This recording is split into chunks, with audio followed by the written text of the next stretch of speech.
Ask doctor John Watson type చేసి మీ questions అడగండి, తప్పకుండా రిప్లై చేస్తాను. గౌరవ్ కుమార్, ట్రెడిషనల్ హెయిర్ ట్రాన్స్ప్లాంటేషన్కి పట్టే టైం లాగా కాకుండా లాంగ్ హెయిర్ ట్రాన్స్ప్లాంటేషన్ చాలా డిఫరెంట్.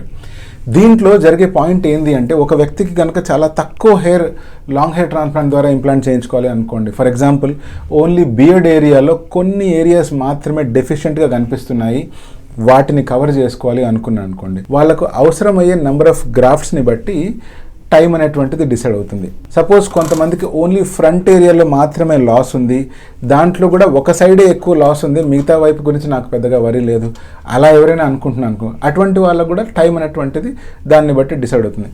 అలా కాకుండా కొంతమంది ప్రత్యేకించి ఫ్రంట్ ఏరియా మొత్తం కానీ, లేకపోతే ఓన్లీ క్రౌన్ ఏరియాలో, సుడి ఉన్న ఏరియాలో పలచబడిపోయింది అనుకోండి, అటువంటి వాళ్ళకి దానికి తగ్గట్టుగా ఒక ట్రెడిషనల్ హెయిర్ ట్రాన్స్ప్లాంట్ కంటే కూడా కొంచెం ఎక్కువ టైం పట్టే అవకాశం ఉంది. మొత్తం మీద చెప్పాలంటే ఒక ట్రెడిషనల్ హెయిర్ ట్రాన్స్ప్లాంట్కి 6 అవర్స్ పట్టినట్లయితే లాంగ్ హెయిర్ ట్రాన్స్ప్లాంట్కి అట్లీస్ట్ 7 to 8 అవర్స్ పట్టే అవకాశం ఉంది. అలా కాకుండా ఓన్లీ స్మాల్ పర్టికులర్ ఏరియాస్లో మాత్రమే లాంగ్ హెయిర్ ట్రాన్స్ప్లాంట్ చేయించాలనుకున్నారనుకోండి, అటువంటి సిచ్యువేషన్లో టైం అనేటువంటిది మీరు కవర్ చేయాల్సి అనుకున్న ఏరియాని బట్టి డిసైడ్ అవుతుంది. This is doctor John signing of.